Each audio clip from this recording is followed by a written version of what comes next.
بسم الله الرحمن الرحيم ياسين والقرآن الحكيم إنك لمن المرسلين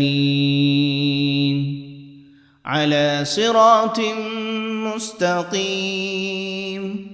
تنزيل العزيز الرحيم لتنذر قوما ما أنذر آباؤهم فهم غافلون لقد حق القول على أكثرهم فهم لا يؤمنون إنا جعلنا في أعناقهم أغلالا فهي إلى الأذقان فهم مقمحون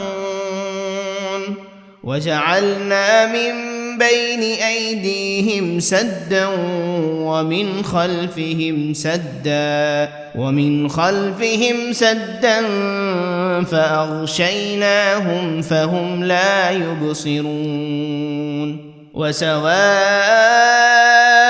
عليهم أأنذرتهم أم لم تنذرهم لا يؤمنون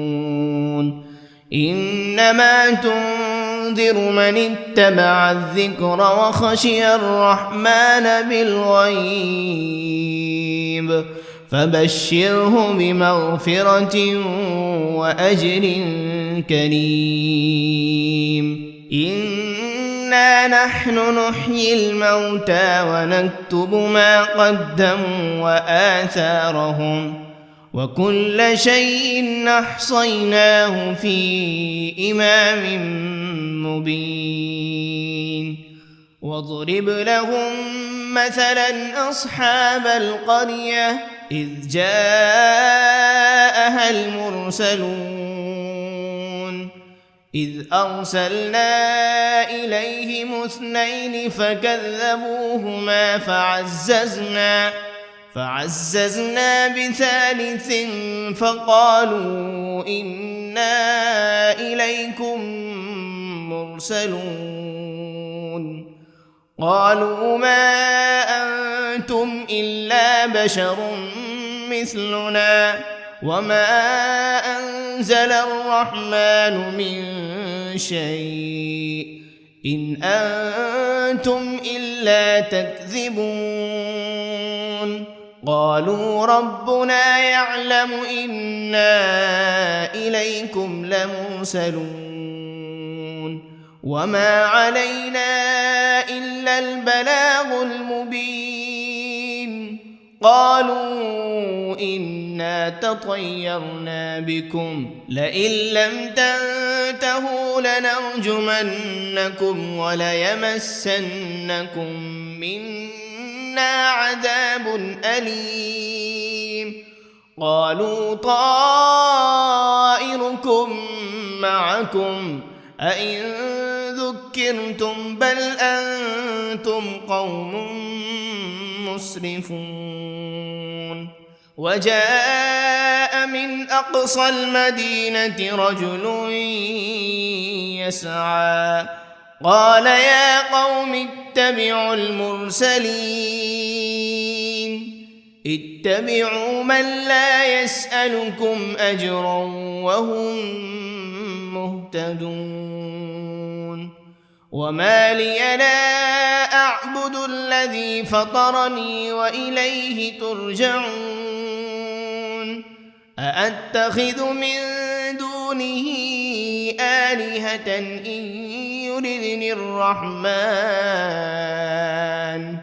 إن يردني الرحمن بضر لا تغن عني شفاعتهم شيئا ولا ينقذون إني إذا لفي ضلال مبين إني آمنت بربكم فاسمعون قيل ادخل الجنة الجنة قال يا ليت قومي يعلمون بما غفر لي ربي وجعلني من المكرمين وما أنزلنا على قومه من بعده من جند من السماء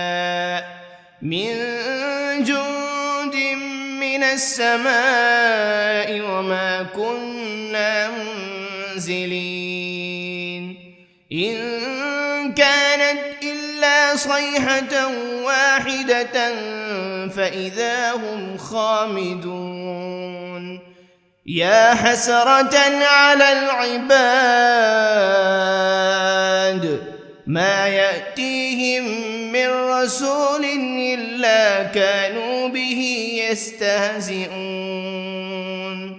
ألم يروا كم أهلكنا قبلهم من القرون أنهم إليهم لا يرجعون وإن كل لما جميع لدينا محضرون وآية لهم الأرض الميتة أحييناها وأخرجنا منها حبا فمنه يأكلون وجعلنا فيها جنات من نخيل وأعناب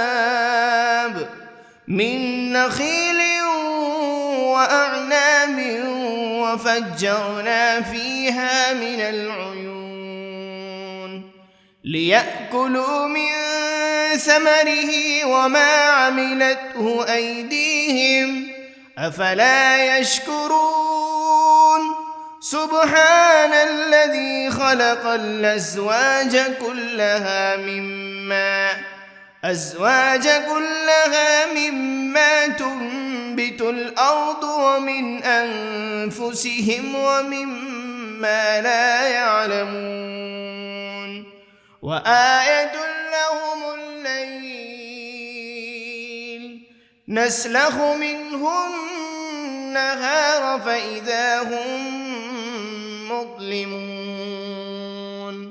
والشمس تجري لمستقر لها ذلك تقدير العزيز العليم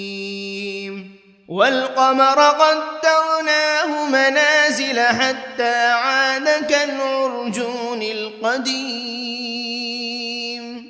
لا الشمس ينبغي لها أن تدرك القمر ولا الليل سابق النهار وكل في فلك يسبحون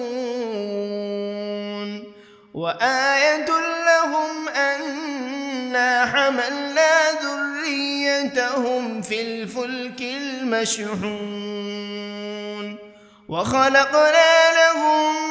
من مثله ما يركبون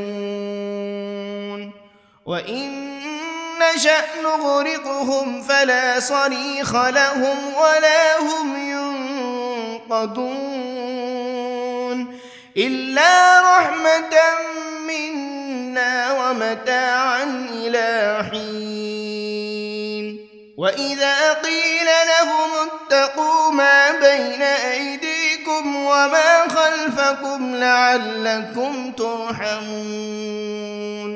وما تأتيهم من آية من آيات ربهم إلا كانوا عنها معرضين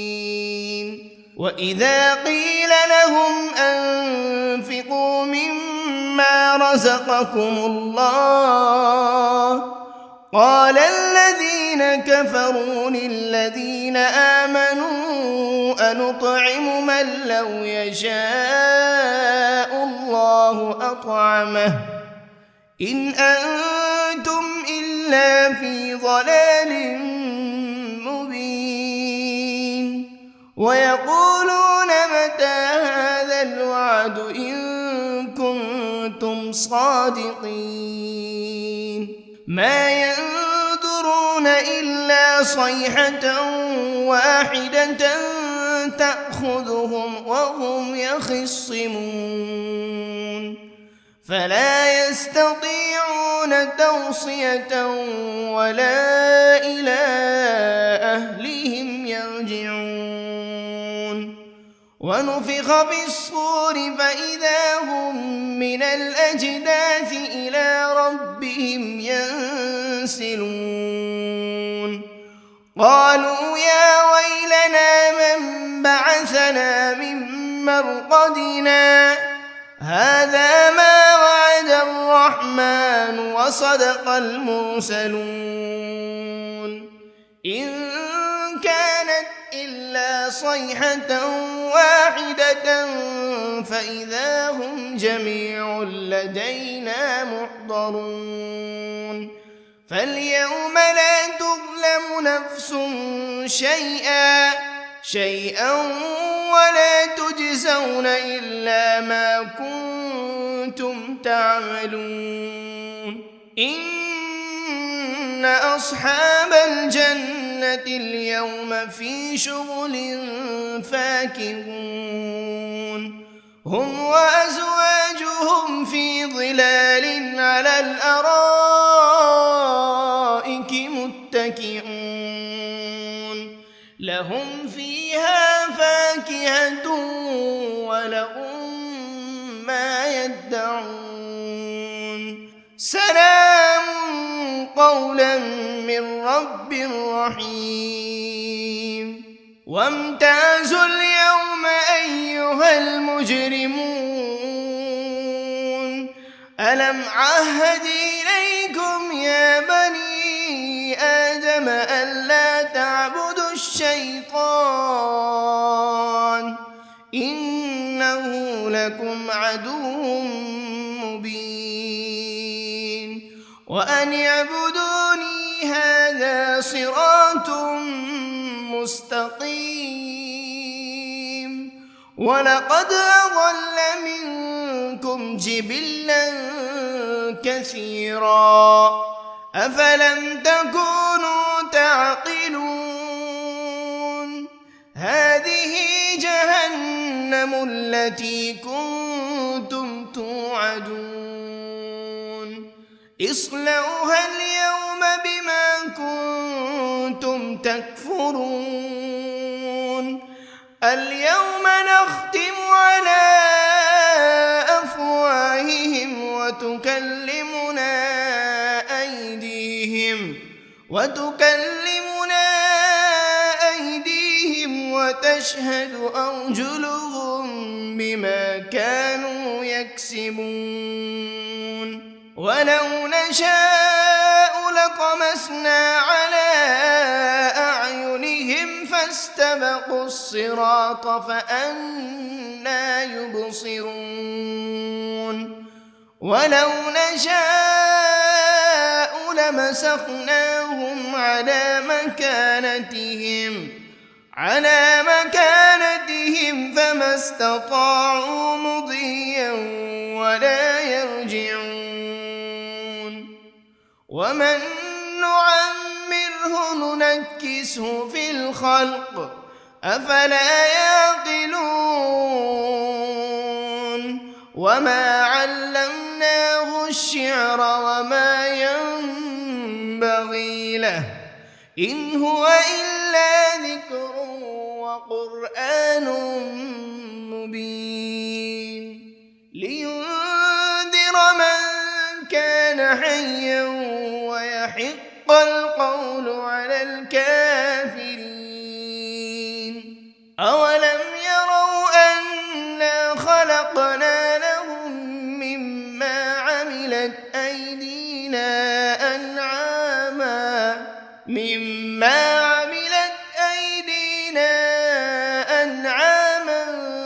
فهم لها مالكون وذللناها لهم فمنها ركوبهم ومنها يأكلون ولهم فيها منافع ومشارب أفلا يشكرون واتخذوا من دون الله آلهة لعلهم ينصرون لا يستطيعون نصرهم وهم لهم جند محضرون فلا يحزنك قولهم إنا نعلم ما يسرون وما يعلنون أولم ير الإنسان أنا خلقناه من نطفة فإذا هو خصيم مبين وضرب لنا مثلا ونسي خلقه قال من يحيي العظام وهي رميم قل يحييها الذي أنشأها أول مرة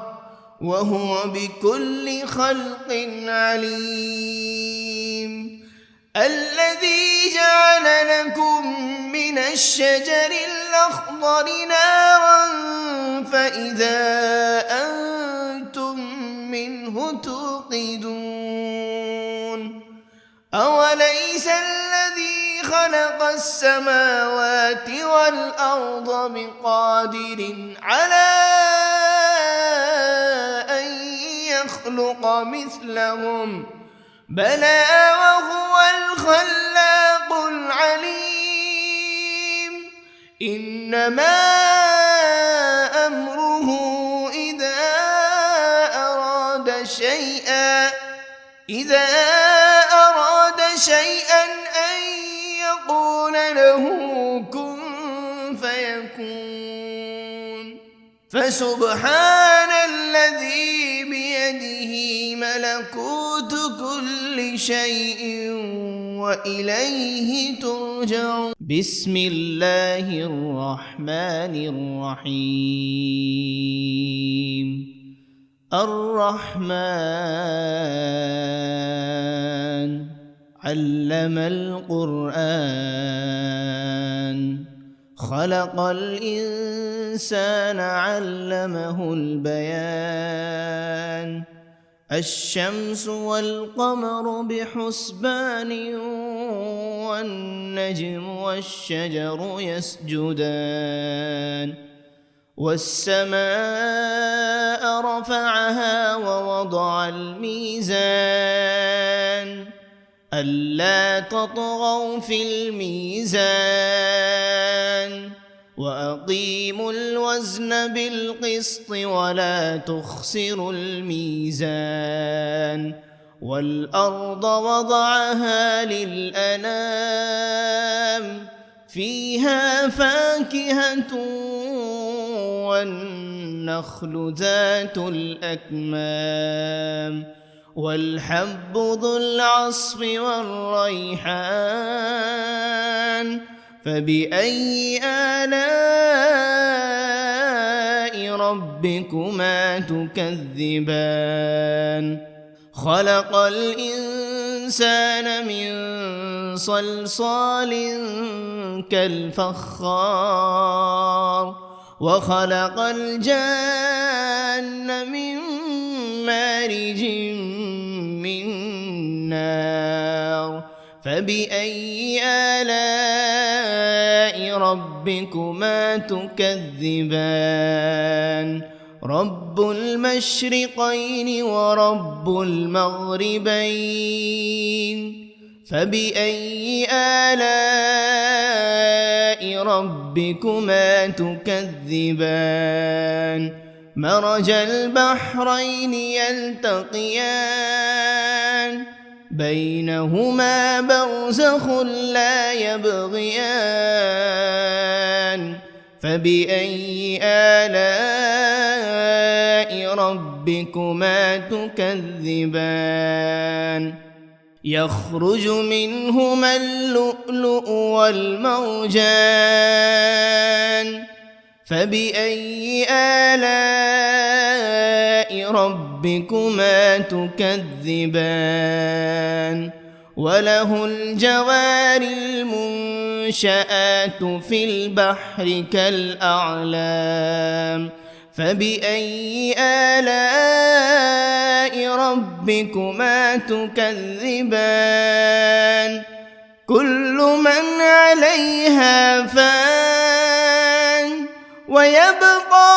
وجه ربك ذو الجلال والإكرام فبأي آلاء ربكما تكذبان يسأله من في السماوات والأرض كل يوم هو في شأن فبأي آلاء ربكما تكذبان سنفرغ لكم أيها الثقلان فبأي آلاء ربكما تكذبان يا معشر الجن والإنس إن استطعتم أن تنفذوا من أقطار السماوات والأرض فانفذوا لا تنفذون إلا بسلطان فبأي آلاء ربكما تكذبان يرسل عليكما شواذ من نار ولا تنتصران فبأي آلاء ربكما تكذبان فإذا انشقت السماء فكانت وردة كالدهان فبأي آلاء ربكما تكذبان فيومئذ لا يسأل عن ذنبه إنس ولا جان فبأي آلاء ربكما تكذبان يعرف المجرمون بسيماهم فيؤخذ بالنواصي والأقدام فبأي آلاء ربكما تكذبان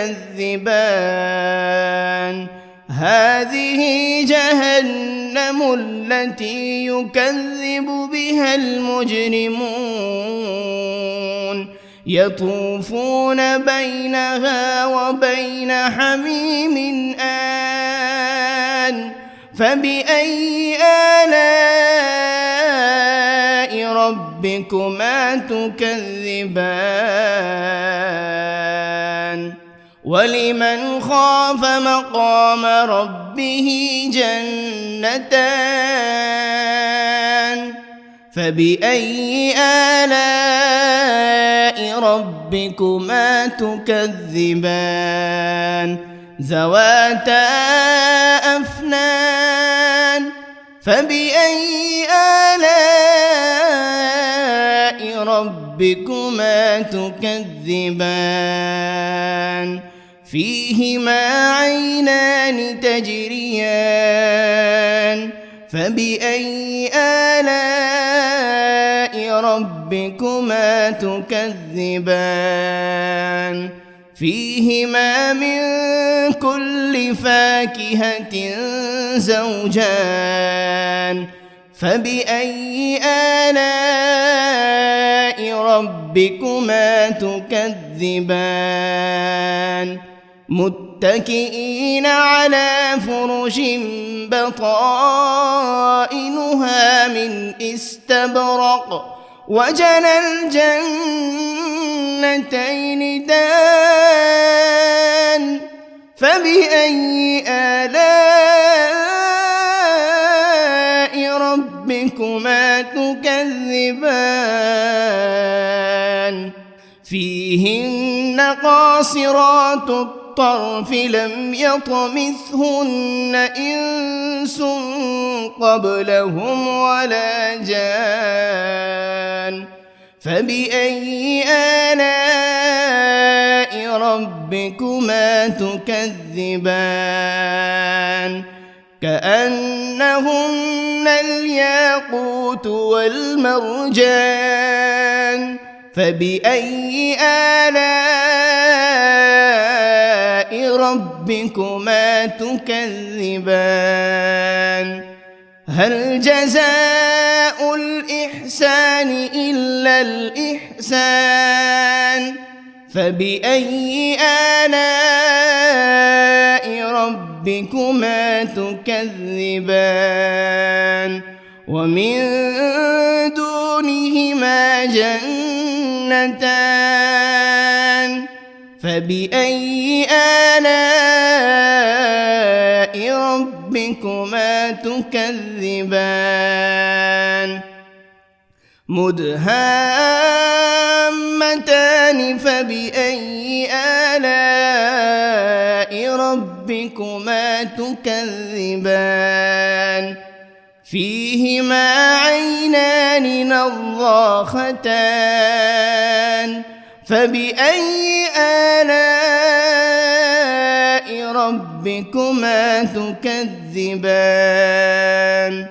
فيهما فاكهة ونخل ورمان فبأي آلاء ربكما تكذبان فيهن خيرات حسان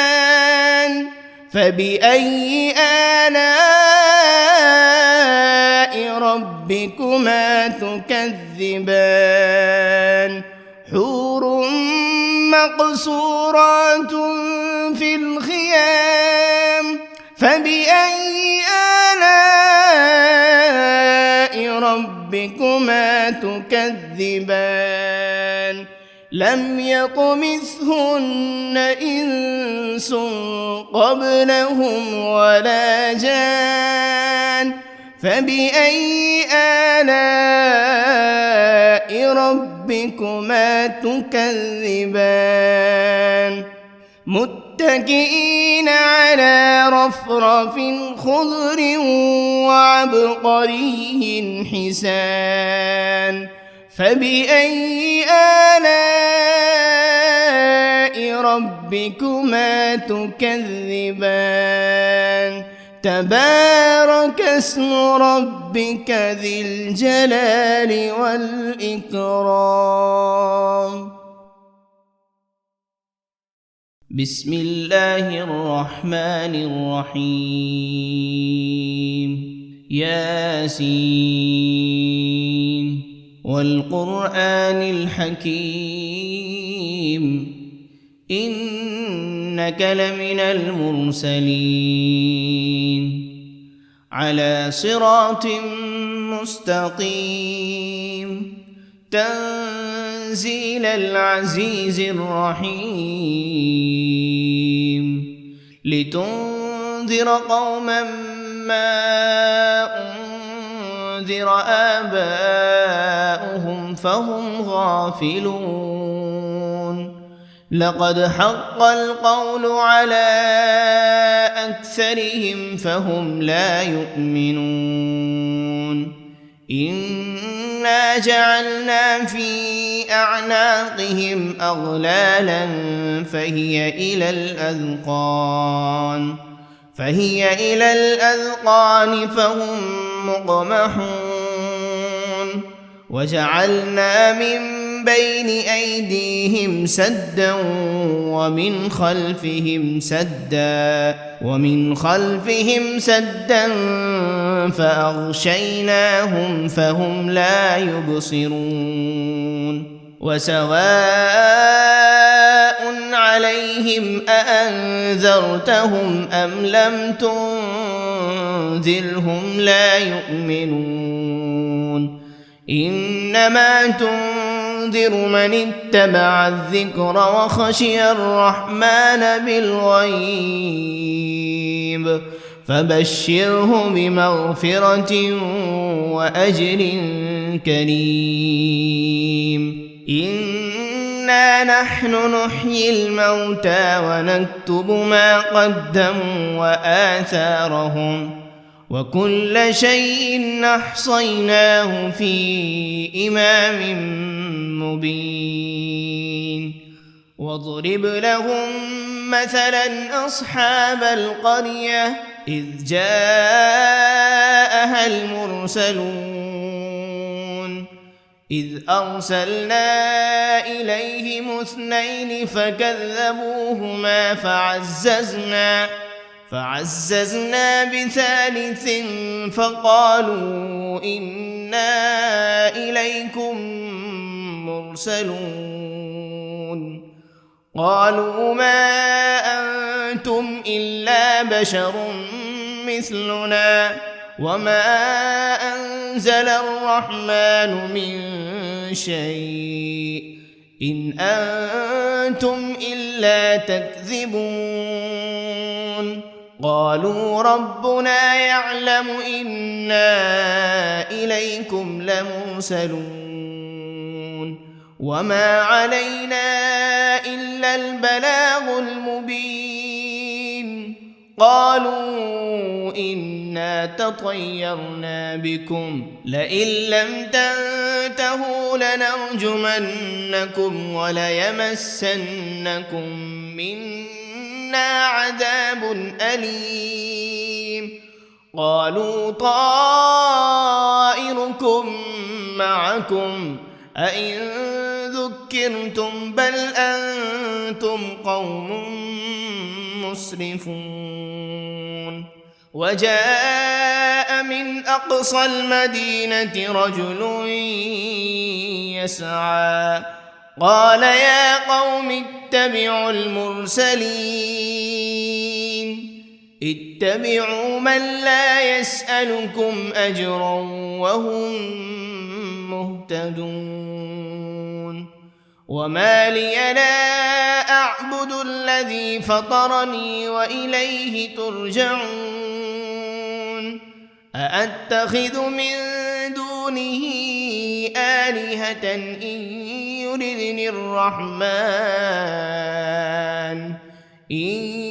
يردني الرحمن بضر لا تغن عني شفاعتهم شيئا ولا ينقذون إني إذا لفي ضلال مبين إني آمنت بربكم فاسمعون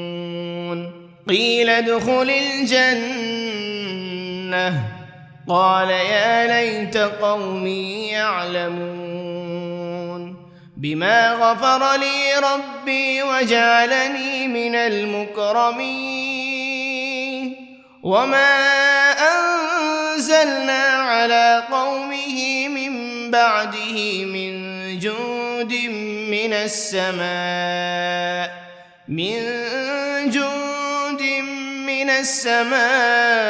وما كنا منزلين إن كانت إلا صيحة واحدة فإذا هم خامدون يا حسرة على العباد ما يأتيهم من رسول إلا كانوا به يستهزئون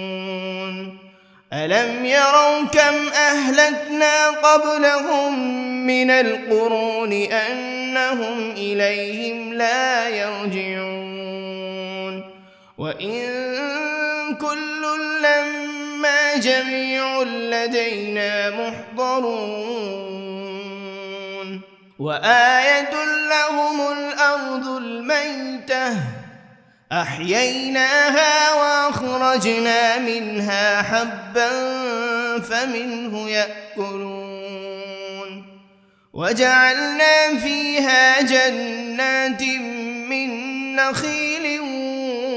وأعناب من نخيل وأعناب وفجرنا فيها من العيون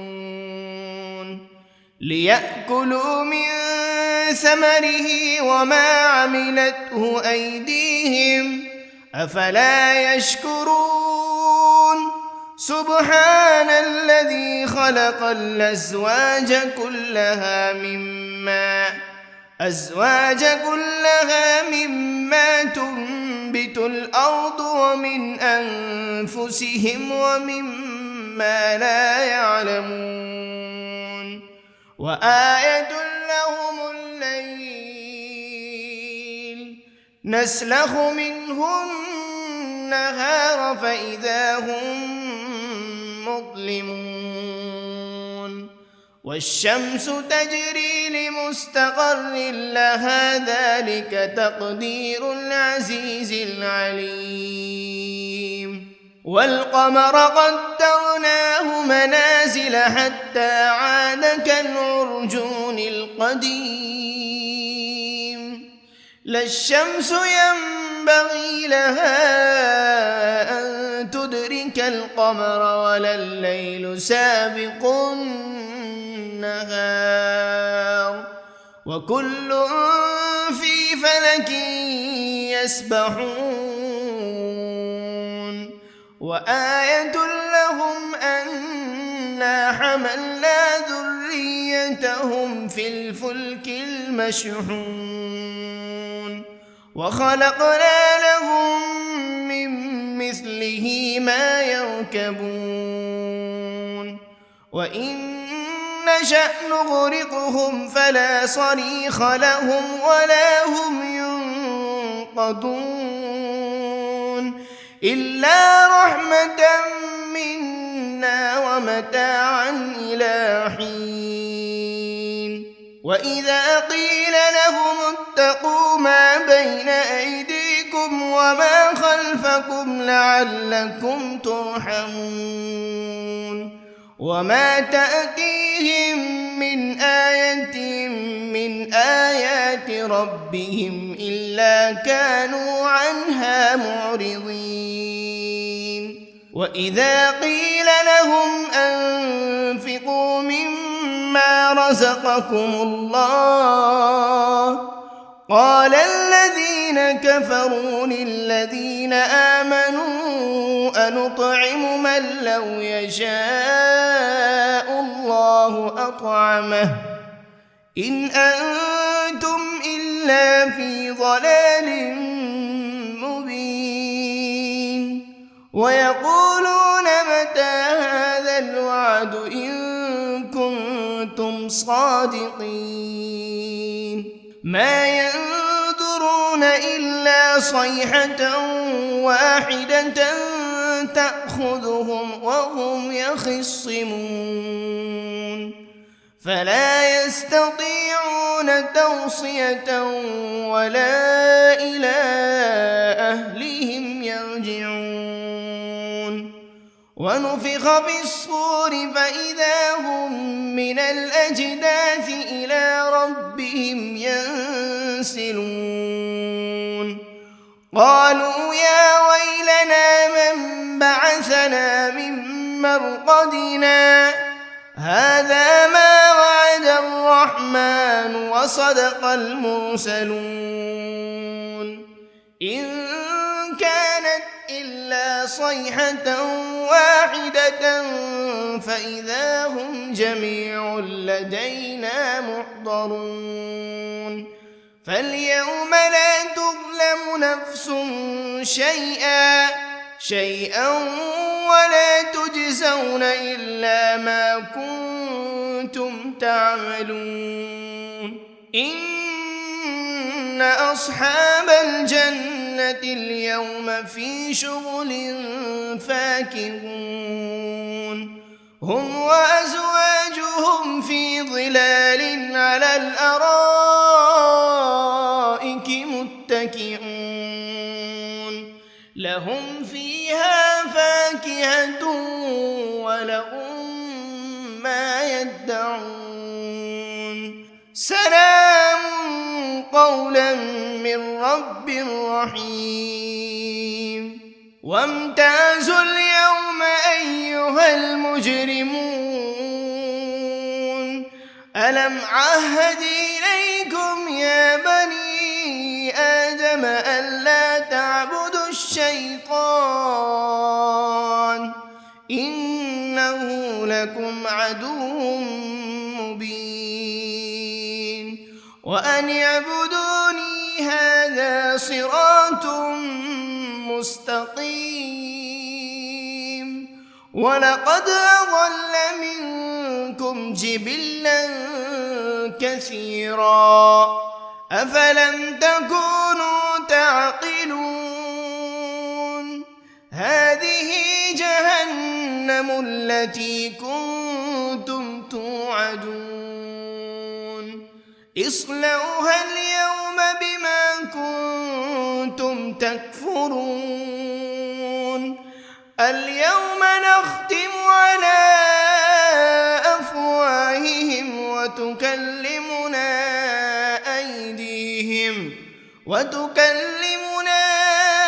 أيديهم وتشهد أرجلهم بما كانوا يكسبون ولو نشاء لطمسنا على أعينهم فاستبقوا الصراط فأنى يبصرون ولو نشاء لمسخناهم على مكانتهم فما استطاعوا مضيا ولا يرجعون ومن نعمره ننكسه في الخلق أفلا يعقلون وما علمناه الشعر وما ينبغي له إن هو إلا ذكر وقرآن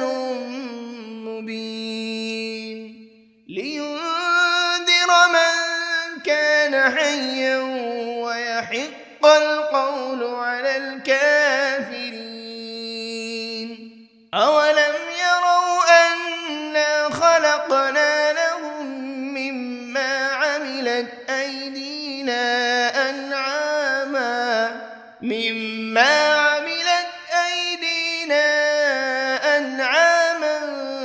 فهم لها مالكون وذللناها لهم فمنها ركوبهم ومنها يأكلون ولهم فيها منافع ومشارب أفلا يشكرون واتخذوا من دون الله آلهة لعلهم ينصرون لا يستطيعون نصرهم وهم لهم جند محضرون فلا يحزنك قولهم إنا نعلم ما يسرون وما يعلنون أولم ير الإنسان أنا خلقناه من نطفة فإذا هو خصيم مبين وضرب لنا مثلا ونسي خلقه قال من يحيي العظام وهي رميم قل يحييها الذي أنشأها أول مرة وهو بكل خلق عليم الذي جعل لكم من الشجر الأخضر نارا فإذا أنتم منه توقدون أوليس الذي خلق السماوات والأرض بقادر على أن يخلق مثلهم بلى وهو الخلاق العليم إنما أمره إذا أراد شيئا أن يقول له كن فيكون فسبحان الذي بيده ملكوت كل شيء وإليه ترجعون. بسم الله الرحمن الرحيم.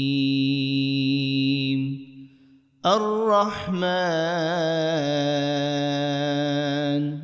علم القرآن خلق الإنسان علمه البيان الشمس والقمر بحسبان والنجم والشجر يسجدان والسماء رفعها ووضع الميزان ألا تطغوا في الميزان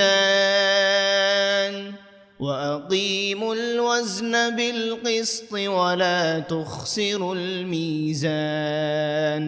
والأرض وضعها للأنام فيها فاكهة والنخل ذات الأكمام والحب ذو العصف والريحان فبأي آلاء ربكما تكذبان خلق الإنسان من صلصال كالفخار وخلق الجان من مارج من نار فبأي آلاء ربكما تكذبان رب المشرقين ورب المغربين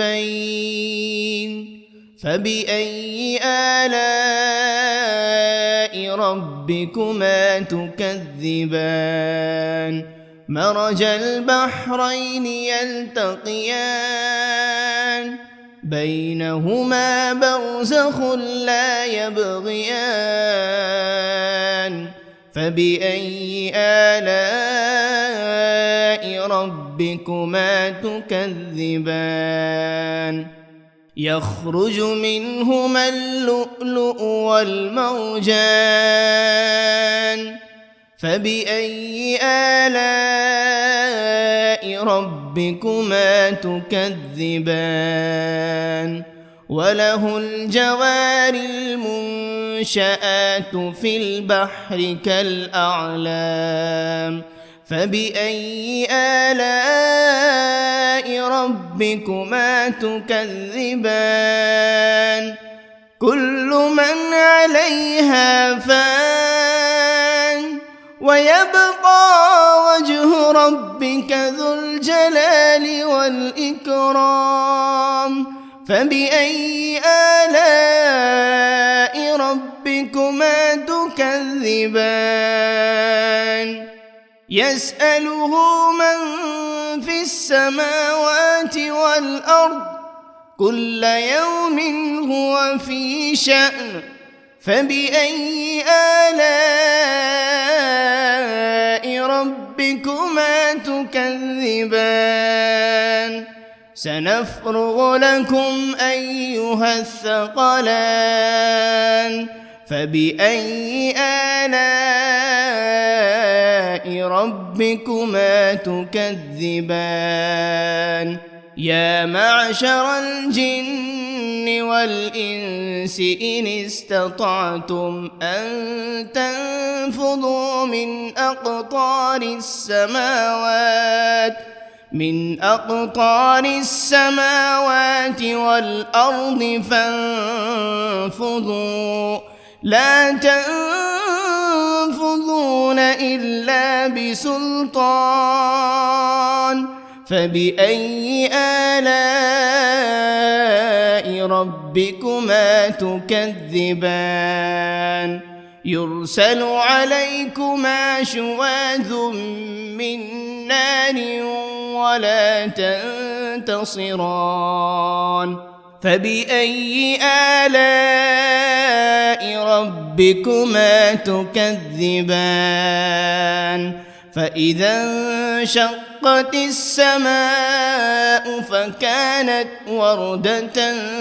كالدهان فبأي آلاء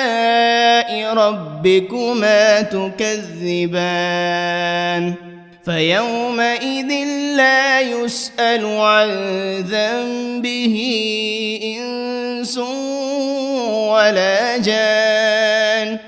فبأي آلاء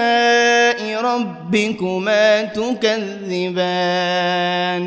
يعرف المجرمون بسيماهم فيؤخذ بالنواصي والأقدام فبأي آلاء ربكما تكذبان هذه جهنم التي يكذب بها المجرمون يطوفون بينها وبين حميم آن فبأي آلاء ربكما تكذبان ولمن خاف مقام ربه جنتان فبأي آلاء ربكما تكذبان ذواتا أفنان فبأي آلاء ربكما تكذبان فيهما عينان تجريان فبأي آلاء ربكما تكذبان فيهما من كل فاكهة زوجان فبأي آلاء ربكما تكذبان متكئين على فرش بطائنها من استبرق وجنى الجنتين دان فبأي آلاء ربكما تكذبان فيهن قاصرات الطرف لم يطمثهن إنس قبلهم ولا جان فبأي آلاء ربكما تكذبان كأنهن الياقوت والمرجان فبأي آلاء ربكما تكذبان هل جزاء الإحسان إلا الإحسان فبأي آلاء ربكما تكذبان ومن دونهما جنتان فبأي آلاء ربكما تكذبان مدهامتان فبأي آلاء ربكما تكذبان فيهما عينان نضاختان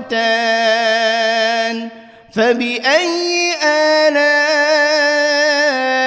ربكما تكذبان فيهما فاكهة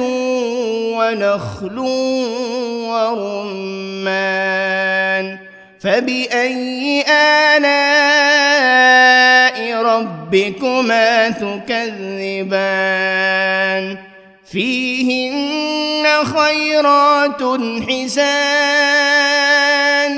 فبأي آلاء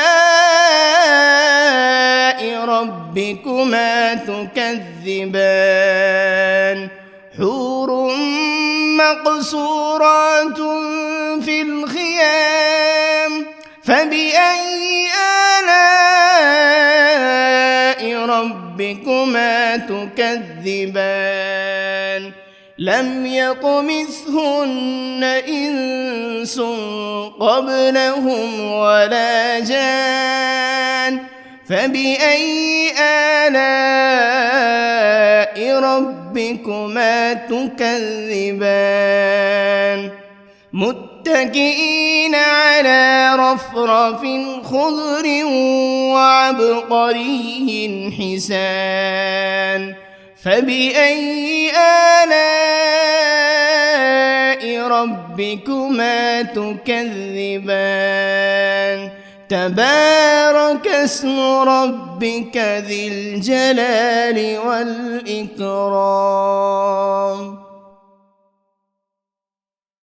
بسم الله الرحمن الرحيم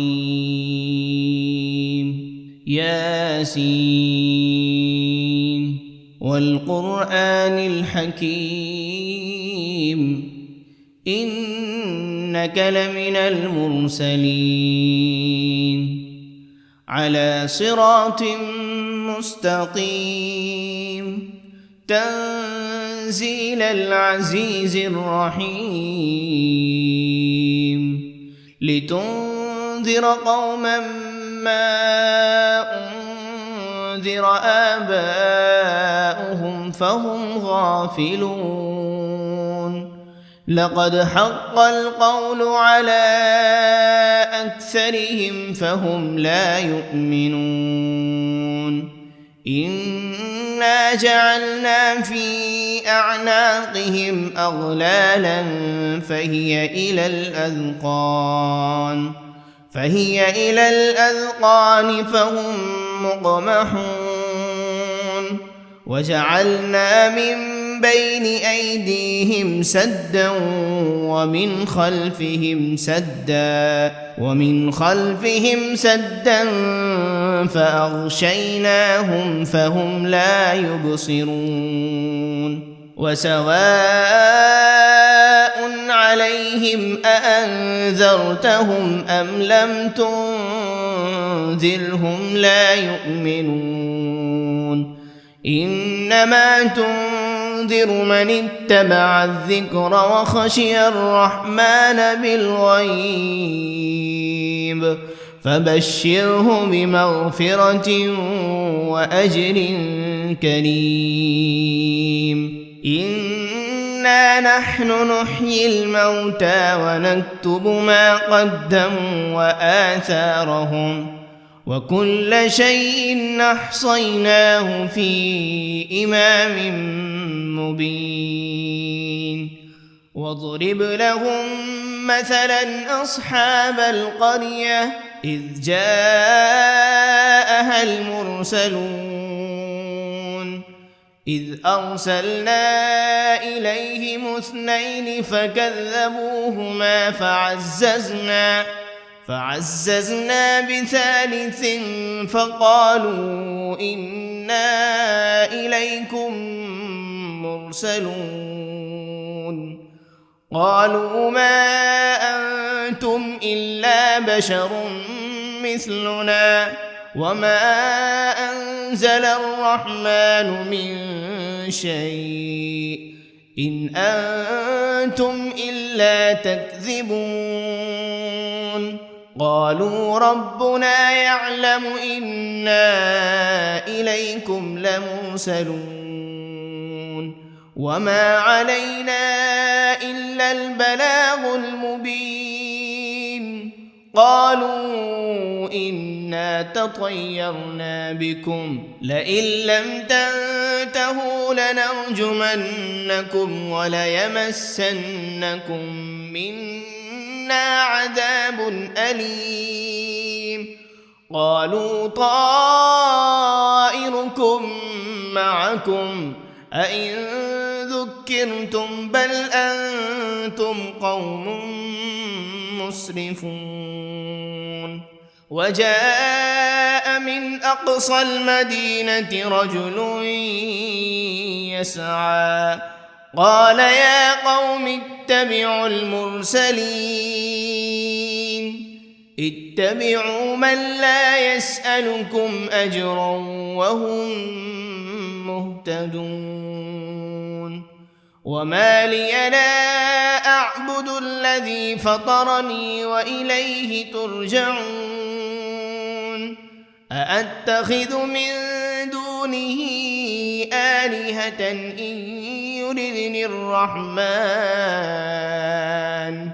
إن يردني الرحمن بضر لا تغن عني شفاعتهم شيئا ولا ينقذون إني إذا لفي ضلال مبين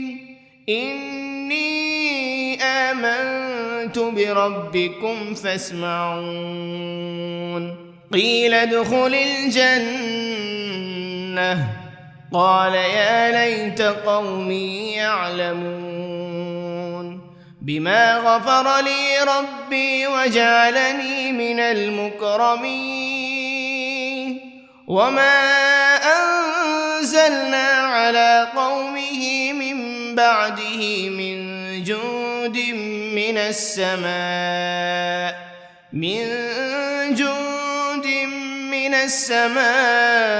وما كنا منزلين إن كانت إلا صيحة واحدة فإذا هم خامدون يا حسرة على العباد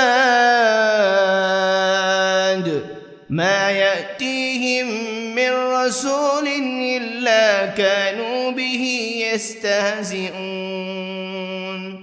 ألم يروا كم أهلكنا قبلهم من القرون أنهم إليهم لا يرجعون وإن كل لما جميع لدينا محضرون وآية لهم الأرض الميتة أحييناها وأخرجنا منها حبا فمنه يأكلون وجعلنا فيها جنات من نخيل وأعناب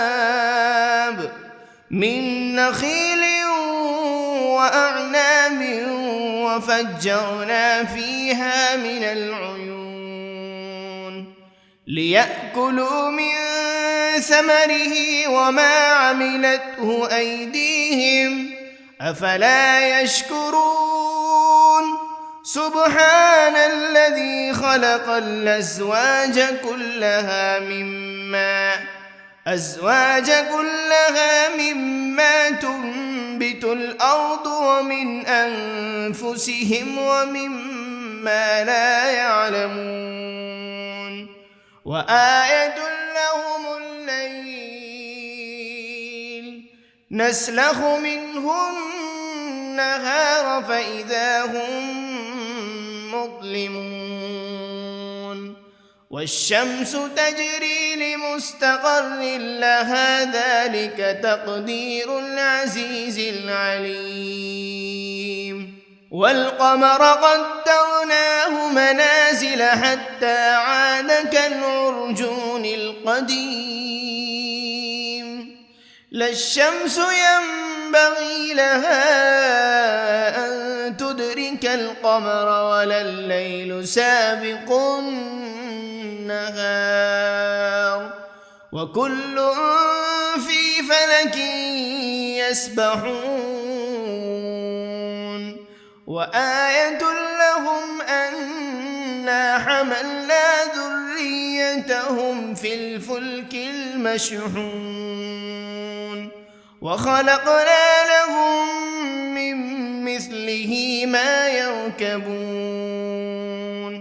وإن نشأ نغرقهم فلا صريخ لهم ولا هم ينقذون إلا رحمة منا ومتاعا إلى حين وإذا قيل لهم اتقوا ما بين أيديكم وما خلفكم لعلكم ترحمون وما تأتيهم من آية من آيات ربهم إلا كانوا عنها معرضين وإذا قيل لهم أنفقوا مما رزقكم الله قال الذين كفروا للذين آمنوا أنطعم من لو يشاء الله أطعمه إن أنتم إلا في ضلال مبين ويقولون متى هذا الوعد إن كنتم صادقين ما ينظرون إلا صيحة واحدة تأخذهم وهم يخصمون فلا يستطيعون توصية ولا إلى أهلهم يرجعون ونفخ بالصور فإذا هم من الأجداث إلى ربهم ينسلون قالوا يا ويلنا من بعثنا من مرقدنا هذا ما وعد الرحمن وصدق المرسلون إن كانت إلا صيحة واحدة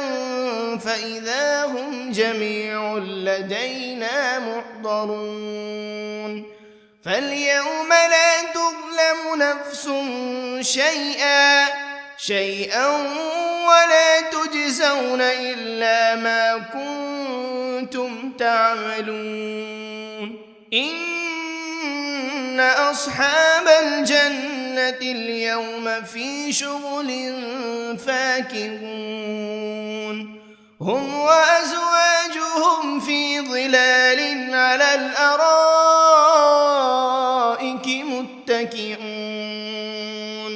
لهم فيها فاكهة ولهم ما يدعون سلام قولا من رب رحيم وامتازوا اليوم أيها المجرمون ألم عهد إليكم يا بني آدم ألا تعبدوا الشيطان إنه لكم عدو مبين وأن اعبدوني هذا صراط مستقيم ولقد أضل منكم جبلا كثيرا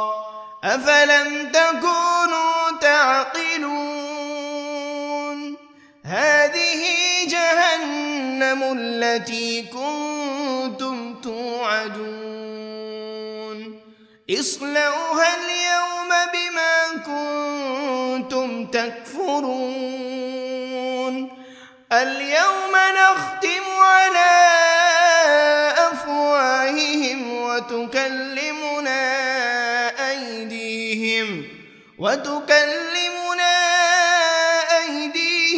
وتشهد أرجلهم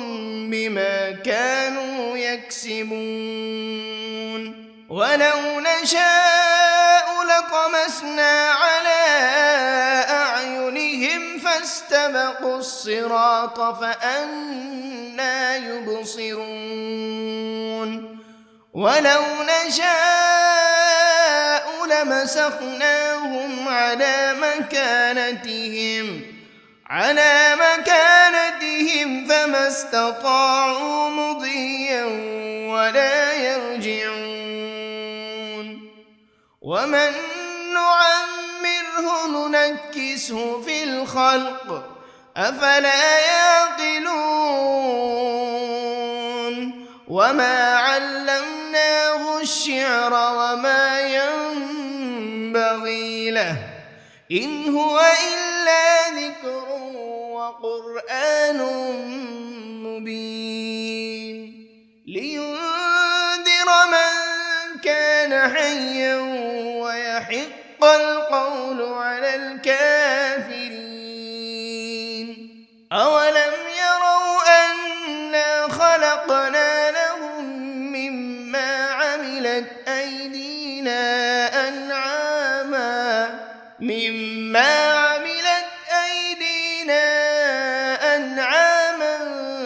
فهم لها مالكون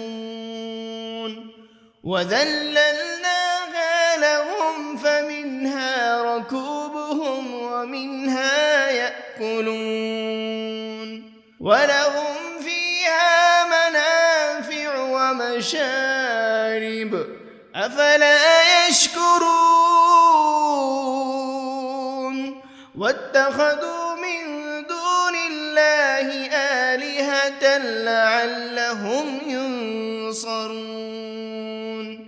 لا يستطيعون نصرهم وهم لهم جند محضرون فلا يحزنك قولهم إنا نعلم ما يسرون وما يعلنون أولم ير الإنسان أنا خلقناه من نطفة فإذا هو خصيم مبين وضرب لنا مثلا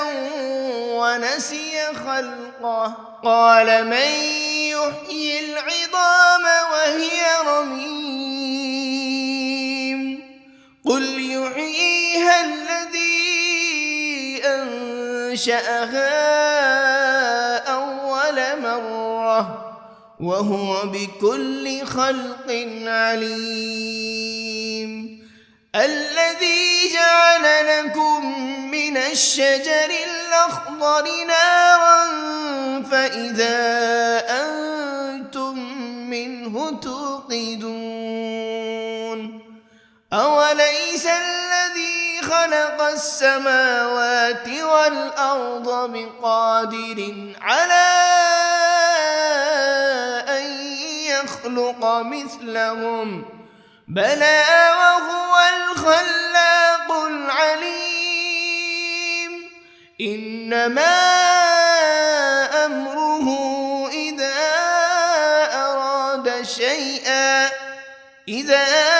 أراد شيئا أن يقول له كن فيكون فسبحان الذي بيده ملكوت كل شيء وإليه ترجعون. بسم الله الرحمن الرحيم. الرحمن علم القرآن خلق الإنسان علمه البيان الشمس والقمر بحسبان والنجم والشجر يسجدان والسماء رفعها ووضع الميزان ألا تطغوا في الميزان وأقيموا الوزن بالقسط ولا تخسروا الميزان والأرض وضعها للأنام فيها فاكهة والنخل ذات الأكمام والحب ذو العصف والريحان فبأي آلاء ربكما تكذبان خلق الإنسان من صلصال كالفخار وخلق الجان من مارج من نار فبأي آلاء ربكما تكذبان رب المشرقين ورب المغربين فبأي آلاء ربكما تكذبان مرج البحرين يلتقيان بينهما برزخ لا يبغيان فبأي آلاء ربكما تكذبان يخرج منهما اللؤلؤ والمرجان فبأي آلاء ربكما تكذبان وله الجوار المنشآت في البحر كالأعلام فبأي آلاء ربكما تكذبان كل من عليها فان ويبقى وجه ربك ذو الجلال والإكرام فبأي آلاء ربكما تكذبان يسأله من في السماوات والأرض كل يوم هو في شأن فبأي آلاء ربكما تكذبان سنفرغ لكم أيها الثقلان فبأي آلاء ربكما تكذبان يا معشر الجن والإنس إن استطعتم أن تنفذوا من أقطار السماوات والأرض فانفذوا لا تنفذون إلا بسلطان فبأي آلاء ربكما تكذبان يرسل عليكما شواذ من نار ولا تنتصران فبأي آلاء ربكما تكذبان فإذا انشقت السماء فكانت وردة كالدهان فبأي آلاء ربكما تكذبان فيومئذ لا يسأل عن ذنبه إنس ولا جان فبأي آلاء ربكما تكذبان يعرف المجرمون بسيماهم فيؤخذ بالنواصي والأقدام فبأي آلاء ربكما تكذبان هذه جهنم التي يكذب بها المجرمون يطوفون بينها وبين حميم آن فبأي آلاء ربكما تكذبان ولمن خاف مقام ربه جنتان فبأي آلاء ربكما تكذبان ذواتا أفنان فبأي آلاء ربكما تكذبان فيهما عينان تجريان فبأي آلاء ربكما تكذبان فيهما من كل فاكهة زوجان فبأي آلاء ربكما تكذبان متكئين على فرش بطائنها من استبرق وجنى الجنتين دان فبأي آلاء ربكما تكذبان فيهن قاصرات الطرف لم يطمثهن إنس قبلهم ولا جان فبأي آلاء ربكما تكذبان كأنهن الياقوت والمرجان فبأي آلاء ربكما تكذبان هل جزاء الإحسان إلا الإحسان فبأي آلاء ربكما تكذبان ومن دونهما جنتان فبأي آلاء ربكما تكذبان مدهامتان فبأي آلاء ربكما تكذبان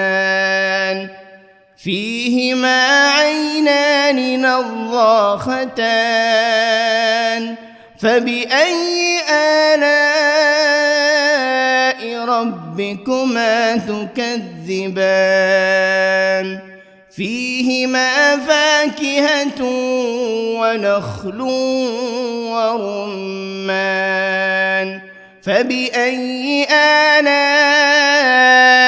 ربكما تكذبان فيهن خيرات حسان فبأي آلاء ربكما تكذبان حور مقصورات في الخيام فبأي آلاء ربكما تكذبان لم يطمثهن إنس قبلهم ولا جان فبأي آلاء ربكما تكذبان متكئين على رفرف خضر وعبقري حسان فبأي آلاء ربكما تكذبان